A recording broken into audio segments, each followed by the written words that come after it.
ഉണ്ണിയമ്മേ കുമ്പടി വന്നു. അതിദരിദ്രരില്ലാത്ത കേരളം എന്ന അഭിമാന പ്രഖ്യാപനം ഇന്ന് സംസ്ഥാന സർക്കാർ മുഖ്യമന്ത്രി നടത്തുകയുണ്ടായി.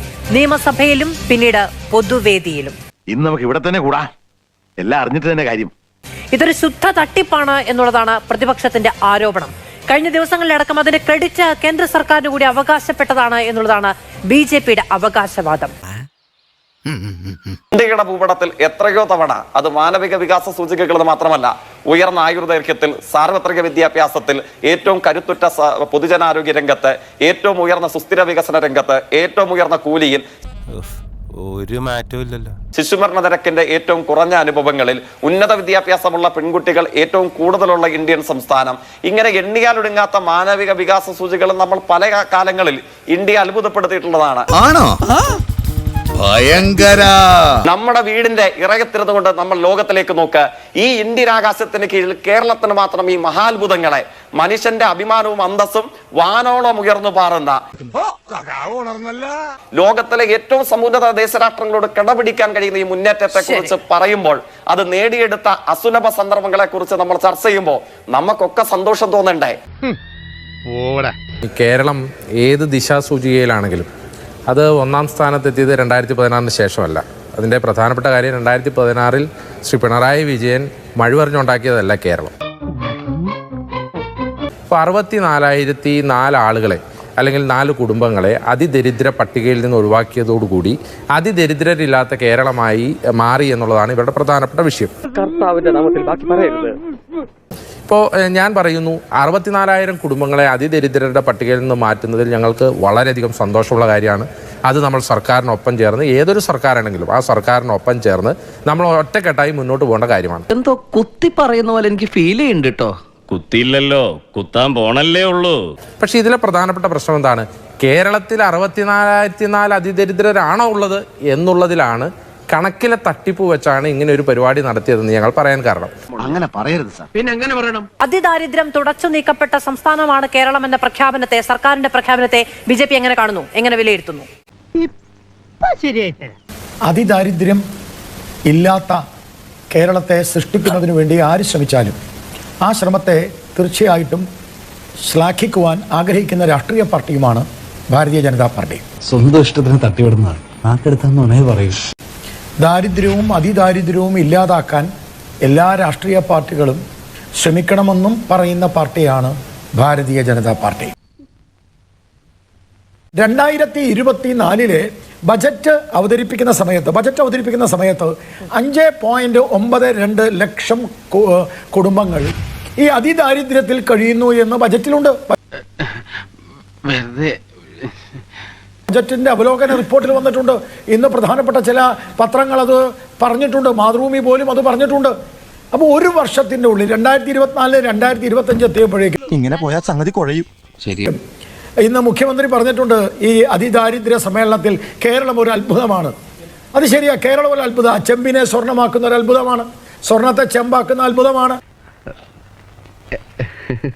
2024 5.92 ലക്ഷം കുടുംബങ്ങളെ ഒരൊറ്റ വർഷം കൊണ്ട് അതിദാരിദ്ര്യത്തിൽ നിന്ന് മുക്തമാക്കിയിട്ടുണ്ടെങ്കിൽ ഗിന്നീസ് റെക്കോർഡ് കൊടുക്കണം പിണറായി വിജയൻ. ഇത് വടി കൊടുത്ത് അടി വാങ്ങുന്ന പരിപാടിയാണല്ലോ ബാബു. 4.5 ലക്ഷം കുടുംബങ്ങൾക്ക് കിട്ടുന്ന മഞ്ഞ കാർഡ് ഈ റിപ്പോർട്ടിന്റെ അടിസ്ഥാനത്തിൽ നിർത്തലാക്കപ്പെടും. ഇതൊരു നടക്ക് പോണ മാതിരില്ല.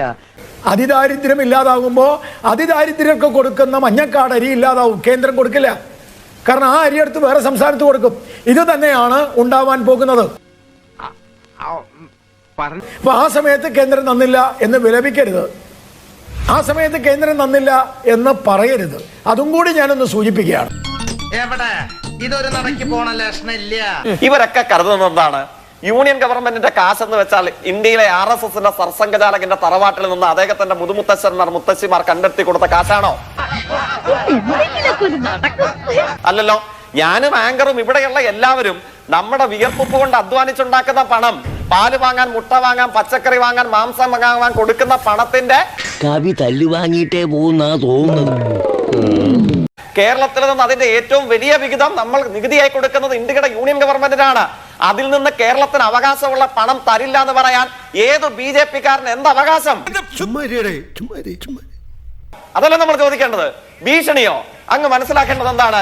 ചിരിച്ചോണ്ടുള്ള ഒരു ഭീഷണി അല്ലേ? വായിക്കാത്ത കയറി വിടുവിച്ചാലേ ശരിയാവും. ഇങ്ങനെ എക്സ്ട്രീം പോവർട്ടി ഇറാഡിക്കേഷൻ നടപ്പിലാക്കിയാൽ AY പദ്ധതി പ്രകാരമുള്ള റേഷൻ കിട്ടാതെ വന്ന ഞങ്ങളെ ചീത്ത വിളിക്കില്ല. BJP പ്രതിനിധി മനസ്സിലാക്കേണ്ടത് ചിരിച്ചുകൊണ്ടുള്ള ഭീഷണിയല്ല.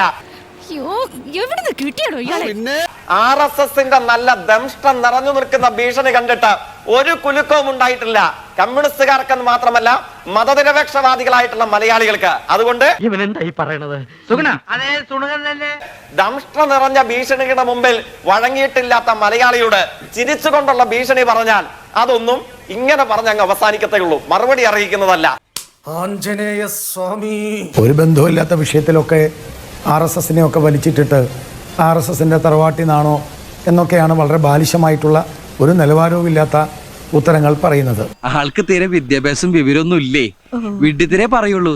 ഒരു സമൂഹത്തിൻ്റെ, ഒരു സംസ്ഥാനത്തിൻ്റെ സാമൂഹ്യ സ്ഥിതിയെ അളന്നുകൊണ്ടാണ് കേന്ദ്ര ഫണ്ട്, ഫെഡറൽ സംവിധാനത്തിൽ കേന്ദ്ര ഫണ്ട് വിഭാവനം ചെയ്യുന്നത്. അതല്ലാതെ ഒരു സംസ്ഥാനത്തെ ഇത്ര ആളുകൾ നികുതി കൊടുത്തു, അതനുസരിച്ച് ഞങ്ങൾക്ക് പൈസ തരണം എന്ന് പറയുന്നത് ഒന്നുകിൽ വിവരമില്ലായ്മ, അതല്ലെങ്കിൽ ആ കാര്യത്തെക്കുറിച്ചിട്ട് കൃത്യമായിട്ടുള്ള ബോധ്യമില്ലായ്മ. ഇത് രണ്ടും ഉണ്ടാവാൻ സാധ്യതയുണ്ട്. കാരണം ഇന്ത്യ ഭരിക്കാനോ ഇന്ത്യ ഗേറ്റിൻ്റെ 7 അയലോക്കത്ത് നിൽക്കാനോ യോഗ്യതയില്ലാത്ത പാർട്ടിയുടെ ആളുകളാണ് ഈ വാദങ്ങളൊക്കെ പറയുന്നത്. കിട്ടിയാ? ഇല്ല, ചോദിച്ചു വാങ്ങിച്ചു. അവര് AKG സെന്ററിന്റെ തറവാട്ടിൽ നിന്ന് കൊണ്ടുവരുന്ന ഫണ്ടാണ് കേന്ദ്ര ഫണ്ട് എന്നവർ ധരിക്കുന്നതാണ്. നിർത്തി അങ്ങ് അവമാനിക്കുവാണെന്നേ. അല്ലെങ്കിൽ അമ്മായി അച്ഛനും മരുമോനും കൂടി സംഘടിപ്പിക്കുന്നതാണ് ഈ കേന്ദ്ര ഫണ്ട് എന്നൊക്കെ ധരിക്കുന്നത് കൊണ്ട് അങ്ങനെ സംസാരിക്കുന്നതാണ്. സത്യം, ഞാൻ ആ വ്യാളി തലതല്ലി ചാവും. പണ്ട് തിരുവനന്തപുരത്തിലെ വിമാനത്താവളത്തിന് വില ചോദിച്ച ചങ്ങാതിയാണ് ഇയാൾ. അതിനും പറയുന്നുണ്ട് RSSന്റെ വീട്ടിൽ നിന്ന് കൊണ്ടുവരേണ്ട. പണ്ട് തിരുവനന്തപുരത്തിലെ വിമാനത്താവളത്തിന് വില ചോദിച്ച ചങ്ങാതിയാണ് ഇയാൾ. ഒരു കയ്യബദ്ധം നാറ്റുകരുത്. 1.5 മാസം മുമ്പ് നമ്മുടെ CPMന്റെ ഇവിടുത്തെ പ്രതിനിധി 1.5 മാസം മുമ്പ് പറഞ്ഞത് PM ശ്രീ പദ്ധതി RSSന്റെ അങ്ങ് തറവാട്ടിലെ ഉത്തരത്തിന്റെ മുകളിൽ കൊണ്ടുവച്ചാൽ മതി എന്നാ. സോറി, ഒരു അബദ്ധം പറ്റിപ്പോയതാണ്. ഇപ്പോൾ RSSന്റെ തറവാട്ടിലെ ഉത്തരത്തിന്റെ മുകളിൽ പോയി ശിവൻകുട്ടി എന്ന് പറയുന്ന കേരളത്തിലെ ഈ കമ്മ്യൂണിസ്റ്റ് മാർക്സിസ്റ്റ് പാർട്ടിയുടെ നേതാവ്, വല്ലാത്ത തലവേദന, ഞാനൊന്ന് കിടക്കട്ടെ, കേരളത്തിലെ വിദ്യാഭ്യാസ മന്ത്രി, ഈ CPM പ്രതിനിധിയുടെ നേതാവ് അവിടെ ഓച്ഛാനിച്ച് നിന്നിട്ടാണോ മേടിച്ചതെന്ന് എനിക്കറിയില്ല. എന്തായാലും ആ ഉത്തരത്തിൽ നിന്ന് എടുത്തിട്ട് വന്നു. കിട്ടിയ മുതലും പലിശ ചേർത്ത് കിട്ടി. ആരും കണ്ടില്ല. വാ, തൽക്കാലം ഇത്രയും മതി. വരട്ടെ.